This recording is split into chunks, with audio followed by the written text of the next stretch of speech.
नमस्कार, मैं हूं संतोष पाठक और आप देख रहे हैं द न्यूज लॉन्चर। बिहार के खेले के बारे में आप लगातार खबरें देख भी रहे हैं, सुन भी रहे हैं, पढ़ भी रहे हैं। बिहार में इस साल अक्टूबर नवंबर में विधानसभा का चुनाव होना है, लेकिन इसके बाद, इसके कुछ ही महीनों बाद यानी 2026 में जो सबसे महत्वपूर्ण विधानसभा का चुनाव होना है, वो पश्चिम बंगाल के विधानसभा का चुनाव होना है। ये महत्वपूर्ण मैं भारतीय जनता पार्टी की राजनीति के लिहाज से आपको बता रहा हूं। बिहार में भारतीय जनता पार्टी का सपना है अपना मुख्यमंत्री बनाना। पश्चिम बंगाल में भी भारतीय जनता पार्टी का यही सपना है अपना मुख्यमंत्री बनाना। लेकिन पश्चिम बंगाल की मुख्यमंत्री ममता बनर्जी लगातार भाजपा के इस सपने को तोड़ने का काम कर रही है और अब कई तरह की खबरें निकलकर सामने आने लगी है तृणमूल कांग्रेस को लेकर। ममता बनर्जी के भतीजे जो कि तृणमूल कांग्रेस यानी टीएमसी के राष्ट्रीय महासचिव हैं, लोकसभा सांसद है, उन अभिषेक बनर्जी को लेकर कई तरह की खबरें निकलकर बाहर सामने आ रही है। सीबीआई के एक आरोप पत्र के बारे में भी कई तरह की खबरें निकलकर बाहर सामने आ रही है और ये तमाम खबरें ये बता रही है कि क्या भारतीय जनता पार्टी बिहार की राजनीति में नीतीश कुमार को बेचारा साबित करने के बाद अब पश्चिम बंगाल की राजनीति में भी बड़ा उलटफेर करने की तैयारी कर रही है। और भारतीय जनता पार्टी की राजनीति और बड़ा उलटफेर करने की जब बात कही जाती है तो उसके कई स्टेप होते हैं। विपक्षी दलों के नेताओं को बदनाम करना, विपक्षी दलों के नेताओं पर जांच एजेंसियों को छोड़ देना, कई तरह की खबरें प्लांट करवाना और इन सब के बाद उस राजनीतिक दल को तोड़ने की कोशिश करना। ठीक इसी तरह की कोशिश महाराष्ट्र में उद्धव ठाकरे की पार्टी के साथ की गई थी। एकनाथ शिंदे को तोड़कर लाया गया, पहले मुख्यमंत्री बनाया गया और जब एकनाथ शिंदे की जरूरत खत्म हो गई तो उन्हें उप मुख्यमंत्री बना दिया गया। और अब चाहे अधिकारों का मसला हो, सुरक्षा का मसला हो, अपने मुख्यमंत्री कार्यकाल में लिए गए फैसलों को पलटने का मसला हो, एकनाथ शिंदे बिलबिला रहे हैं, बयान लगातार दे रहे हैं, लेकिन कर कुछ नहीं पा रहे हैं। इसी तरह का हाल भारतीय जनता पार्टी ने भारतीय राजनीति के चाणक्य कहे जाने वाले शरद पवार के साथ किया। उद्धव ठाकरे और एकनाथ शिंदे दोनों में एक बेसिक फर्क क्या था कि दोनों एक परिवार के सदस्य नहीं थे, लेकिन वहां शरद पवार के भतीजे अजीत पवार को भारतीय जनता पार्टी ने तोड़ लिया। आज अजीत पवार भारतीय जनता पार्टी की सरकार में उप मुख्यमंत्री हैं। पार्टी तोड़कर आए थे तब भी उन्हें उप मुख्यमंत्री बनाया गया था, उस समय एकनाथ शिंदे मुख्यमंत्री हुआ करते थे। तो शरद पवार के परिवार को ही एक तरह से भारतीय जनता पार्टी ने तोड़ दिया था और अब इसी तरह की कहानी पश्चिम बंगाल में दोहराने का आरोप लगाया जा रहा है। घटनाक्रम जिस तेजी से घट रहे हैं, बार बार इस तरह की खबरें जो छप रही है, छपवाई जा रही है या प्लांट करवाई जा रही है कि पश्चिम बंगाल में जो पार्टी के राष्ट्रीय महासचिव है, ममता बनर्जी के भतीजे हैं, पार्टी के युवा चेहरे के तौर पर जाने जाते हैं, ममता बनर्जी के उत्तराधिकारी के तौर पर जाने जाते हैं, वो अभिषेक बनर्जी ममता बनर्जी से नाराज है। इस तरह की खबरें लगातार पिछले कई महीनों से छप रही है और अब यह बताया जा रहा है कि तृणमूल कांग्रेस में एक बड़ी टूट फूट होने जा रही है। तो क्या वाकई भारतीय जनता पार्टी अपने मिशन पश्चिम बंगाल में कामयाब होती हुई नजर आ रही है? क्या ममता बनर्जी भी उद्धव ठाकरे और शरद पवार की तरह अपनी पार्टी को बचा नहीं पाएंगी? क्या तृणमूल कांग्रेस में भी एक बड़ी टूट होने जा रही है? क्या पश्चिम बंगाल में भी भारतीय जनता पार्टी की राजनीति कामयाब होती दिखाई दे रही है?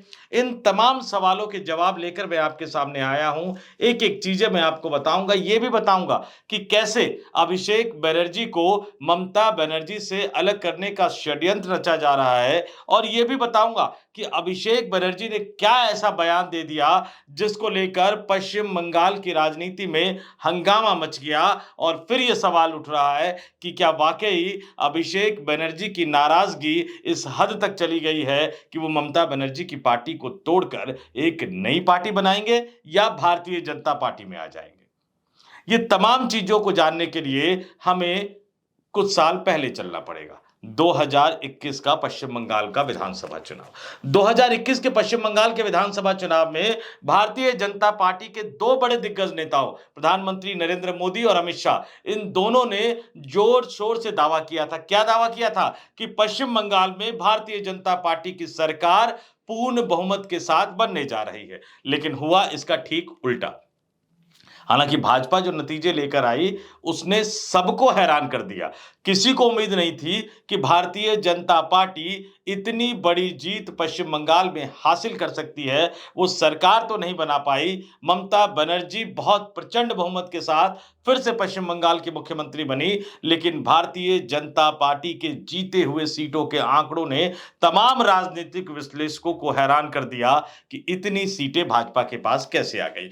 आज की राजनीति पर आने से पहले मैं 2021 के बारे में आपको बताना चाहूंगा। 2021 में पश्चिम बंगाल में हुए विधानसभा चुनाव में तृणमूल कांग्रेस यानी ममता बनर्जी की पार्टी को 48% वोट के साथ 215 सीटों पर जीत हासिल हुई थी। वहीं भारतीय जनता पार्टी को 38.15% वोटों के साथ 77 सीटों पर जीत हासिल हुई थी। और भारतीय जनता पार्टी की जीत ने कैसे तमाम राजनीतिक विश्लेषकों को चौंका दिया था, क्योंकि इससे पहले के विधानसभा चुनाव में भारतीय जनता पार्टी को सिर्फ 10% वोट मिले थे और सीटों की संख्या थी सिर्फ 3। जी हां, सिर्फ 3।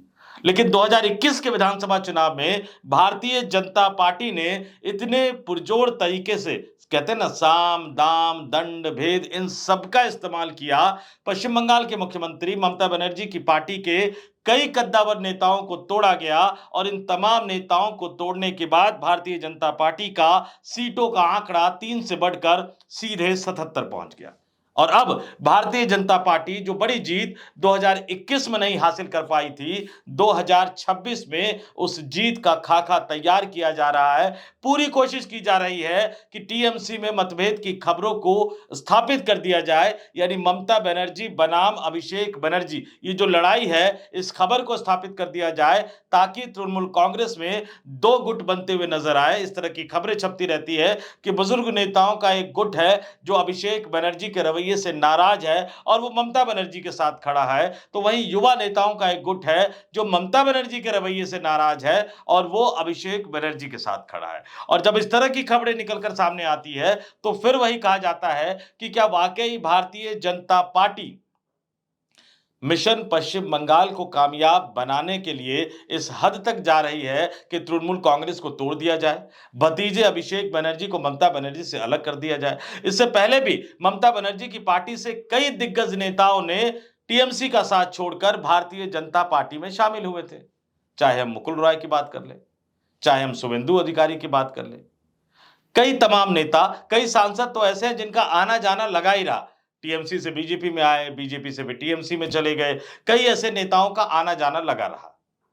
लेकिन इन सब के बीच अगर अभिषेक बनर्जी वाकई ये फैसला कर लेते हैं कि ममता बनर्जी की पार्टी को छोड़कर बाहर आना है, तो ये टीएमसी के लिए एक बड़े झटके से कम नहीं होगा। ये उसी तरह का झटका होगा जिस तरह के झटके से आज तक महाराष्ट्र में उद्धव ठाकरे नहीं उबर पाए हैं, शरद पवार नहीं उबर पाए हैं, नीतीश कुमार को बिहार में समझ ही नहीं आ रहा कि अब उनको आगे क्या करना चाहिए।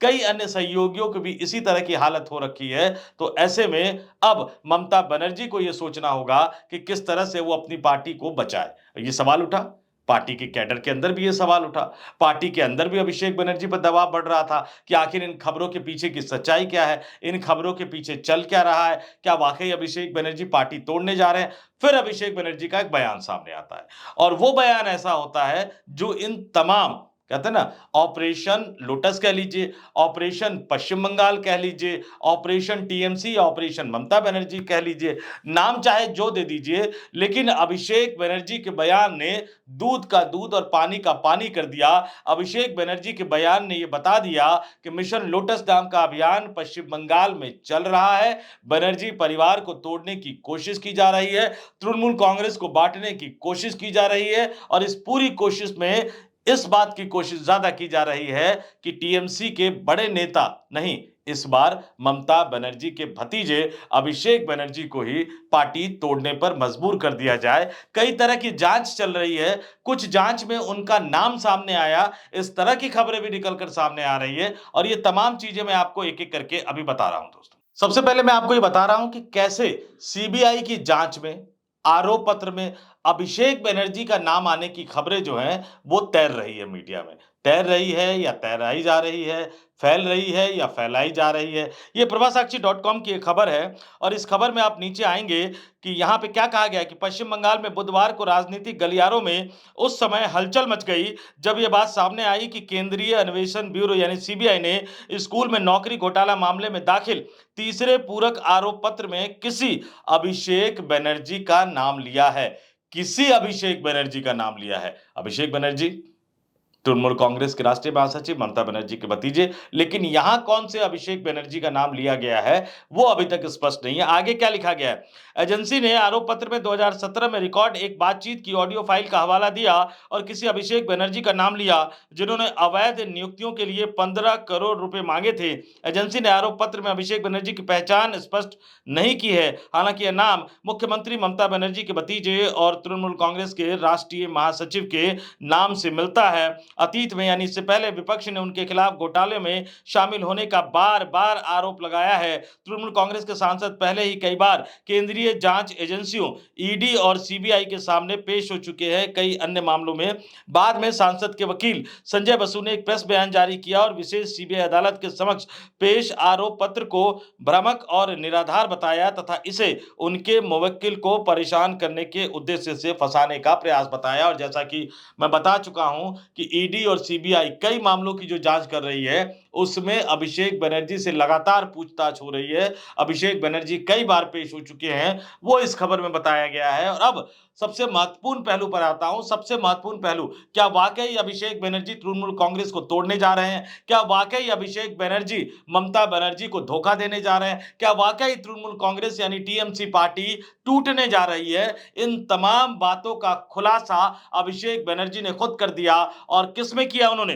प्रभासाक्षी.com की एक खबर, हेडलाइन देखिए, क्या बीजेपी में शामिल होंगे अभिषेक बनर्जी? टीएमसी सांसद बोले, गद्दारों को करता रहूंगा बेनकाब, मेरे बारे में फैला रहे हैं झूठ।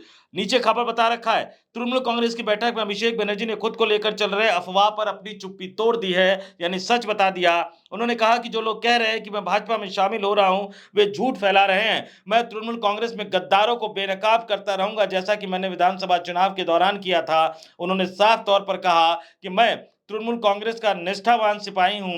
मेरी नेता ममता बनर्जी है। तृणमूल के अखिल भारतीय महासचिव अभिषेक ने आगे कहा कि ममता बनर्जी ने कहा कि 2/3 सीटें जीतनी चाहिए यानी 196, लेकिन मैं कहूंगा कि 214 टॉप वो जगह है, यानी 214 वो जगह है जहां हमें जाना चाहिए। और उसके बाद अभिषेक ने पार्टी की इस मीटिंग में वोटर लिस्ट की गड़बड़ी की कई सारी बातें कही। नेताओं का आह्वान किया गया कि वो वोटर लिस्ट पर लगातार निगरानी बनाए रखें। और यही वोटर लिस्ट का जो खेला है ना, हरियाणा में आरोप लगे, महाराष्ट्र में आरोप लगे, दिल्ली में आरोप लगे, पश्चिम बंगाल में अभिषेक बनर्जी जिस तरह से अपने बगावत की खबरों को निराधार बताते हुए नजर आ रहे हैं, अपने आप को ममता बनर्जी का निष्ठावान कार्यकर्ता और सिपाही बताते हुए नजर आ रहे हैं। और उससे भी बड़ी बात कि पार्टी कार्यकर्ताओं को वो कह रहे हैं कि वोटर लिस्ट पर निगरानी बनाए रखिएगा, वोटर लिस्ट में कोई गड़बड़ी ना हो, इस पर हमें निगरानी बनाए रखनी होगी। और तमाम नेताओं को इस बात का इंतजार नहीं करना चाहिए, यानी टीएमसी के नेताओं कार्यकर्ताओं को इस बात का इंतजार नहीं करना चाहिए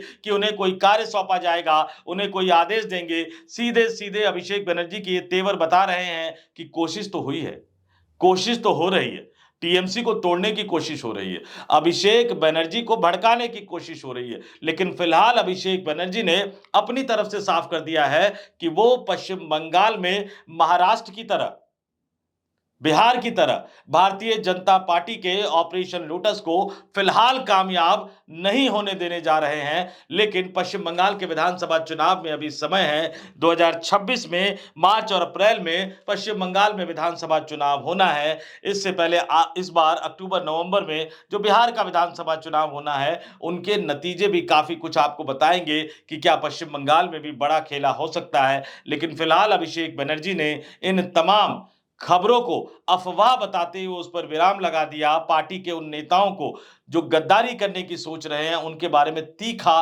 बयान देकर अपनी स्थिति तो उन्होंने स्पष्ट कर दी है।